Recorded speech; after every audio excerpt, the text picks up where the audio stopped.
Paloulian. Hop.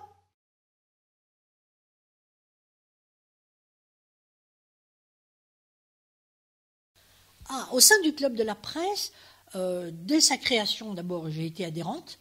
Et puis ensuite, au fur et à mesure des opportunités, des sollicitations des uns et des autres. Alors j'ai été membre, je suis rentrée au bureau. Assez rapidement, je suis devenue vice-présidente avec Bernard Elie qui était président. Puis après, j'ai exercé moins de responsabilités. Et puis, dans les années 90, j'étais à Lyon-Figaro à l'époque. Donc je dirigeais le service politique à Lyon. Et j'étais au club et les confrères du club sont venus me chercher en me disant écoute, voilà, il faut que ça serait bien que tu prennes la présidence du club. Alors après j'ai compris pourquoi. Certes les confrères étaient des copains, mais j'ai compris pourquoi. Parce que le club avait plus un rond, parce que la banque nous foutait à la porte et parce qu'ils se sont dit que quelqu'un avec une image un peu Figaro financièrement, ça allait rassurer et équilibrer.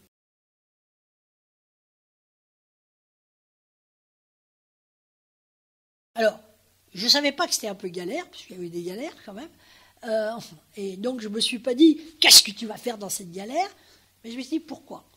Et je l'ai fait, entre autres, parce que moi, je crois fondamentalement à l'intelligence de l'information. Voilà, pour moi, ce n'est pas le quatrième pouvoir, c'est le cœur de la démocratie. Voilà, à 5 ans, je voulais être journaliste. À plus de 70 ans, j'ai toujours pas changé d'avis. Et ce métier a été pour moi un immense bonheur. Et en fait, j'avais une quarantaine d'années, j'étais plutôt dans le reportage, l'exécution, etc. Et je me suis dit, peut-être que le moment est venu de voir de l'intérieur comment on peut faire marcher les choses. C'est-à-dire avec cette dimension clairement financière.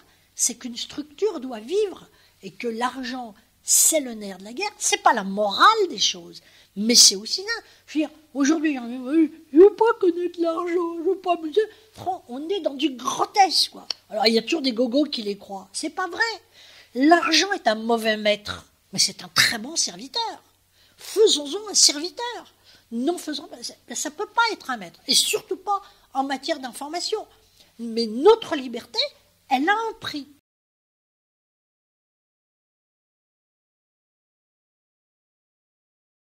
Ah mais j'ai appris plein de choses. J'ai appris plein de choses dans le rapport à l'argent, justement, dans le fait que les journalistes éthérés, aérés, qui volent, qui disent l'argent ne m'intéresse pas, est un mauvais journaliste. Est un mauvais journaliste. Parce que c'est ceux-là, généralement, qui, dès qu'ils commencent à avoir un peu de fric, sont prêts à toutes les compromissions.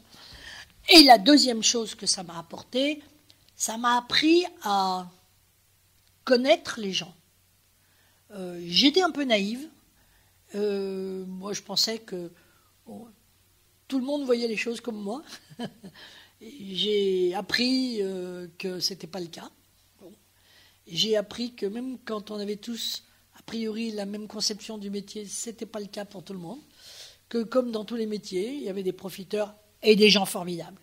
Et des vrais professionnels de qualité. Comme partout, qu'il y avait des gens qui bossaient et des gens qui parlaient beaucoup.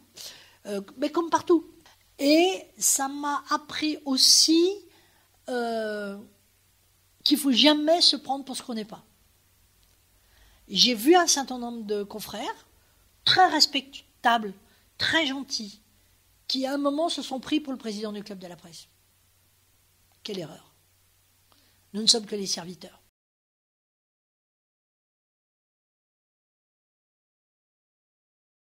J'ai eu l'idée de créer le Club des entreprises amies. Alors on avait déjà quelques entreprises qui étaient plutôt sympas avec le club, qui achetaient des pages de pub, etc. Et là, je l'ai institutionnalisé, si j'ose dire, en créant le Club des entreprises amies, en allant voir au début une dizaine ou une quinzaine d'entreprises, en disant voilà, il faut que vous soyez les partenaires, on va construire ensemble, voyez comment vous pouvez nous aider. Et vous aurez une cotisation, et puis vous pourrez acheter de la pub, etc. Dès le départ, ça a été tout de suite très clair. Vous ne serez jamais considérés comme des journalistes. Ce n'est pas parce que vous êtes des clubs, des entreprises amis que vous êtes des journalistes. Vous n'avez aucun droit sur l'information et aucun droit de regard sur le contenu de l'information. Donc ces entreprises ont joué le jeu. Donc on a créé assez rapidement, on est monté à 20, 25 entreprises. On est même monté, je crois, jusqu'à plus d'une trentaine d'entreprises amies. Alors pour elles, on organisait un certain nombre d'événements, un certain nombre de rencontres, et ça s'est toujours très bien passé.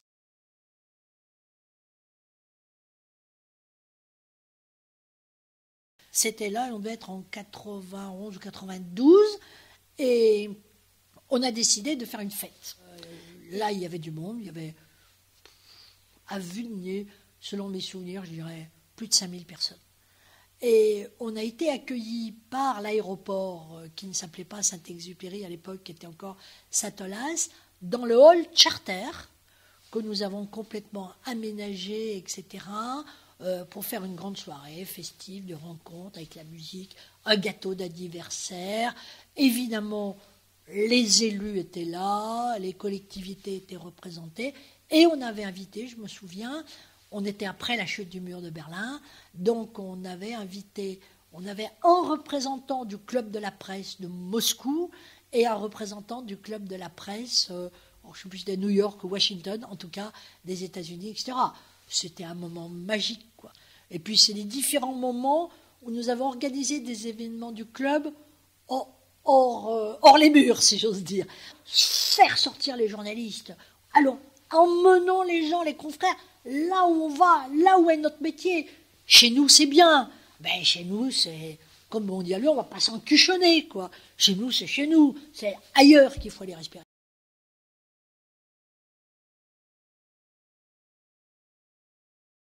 À être un rendez-vous de la profession. Parce que ce qu'il faut comprendre, c'est qu'au moment, et je n'ai pas été dans les créateurs du Club de la Presse, au moment où les confrères ont créé le Club de la Presse, il y avait à Lyon un journal, Le Progrès, tout à fait respectable, mais qui faisait la loi.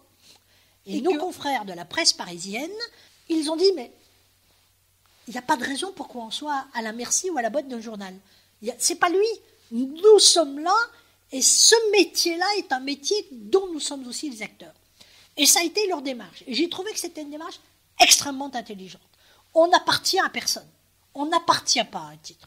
On collabore à un titre. Et je crois que ça a été ça la démarche, de n'appartenir à personne. On n'appartient à personne. C'est ça qui fait que ce métier magnifique est au cœur de la démocratie.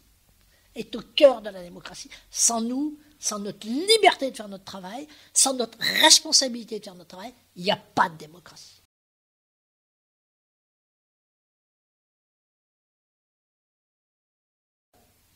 Que ce soit la jeune génération qui s'en empare, mais une jeune génération de vrais journalistes. Pas de gens qui viennent au club de la presse pour faire croire qu'ils sont journalistes et qui se fabriquent des fausses cartes de visite en continuant à abuser les gens qui, quand ils voient marqué club de la presse, donnent du crédit. Ce crédit du club de la presse, c'est nous les anciens qui l'avons construit. Avec des hauts et des bas, avec des fragilités, personne n'est parfait. Nous avons tous nos fragilités, nous avons tous nos faiblesses, nous avons tous nos incompétences. Mais que cette jeune génération s'en empare et qu'elle en fasse toujours le cœur battant de ce métier. Et le cœur battant du métier, c'est la vérité de l'information. Le cœur battant du métier, c'est l'information, pas l'infotainment, pas le bidouillage. La responsabilité des jeunes journalistes, préserver le cœur du métier. Vous savez, on a beau dire, c'est comme un être humain. On a beau dire qu'un cœur, c'est qu'une pompe. Le jour où la pompe ne marche plus, le cerveau n'est plus irrigué, il n'y a plus de vie. Préserver ce cœur. C'est un cœur, effectivement. Il faut que ce cœur soit guidé par le cerveau, il faut qu'il ait une déontologie, il faut qu'il ait une morale, il faut qu'il ait une rigueur professionnelle, mais ça reste le cœur. Le jour où il n'y a plus de cœur, il n'y a plus rien.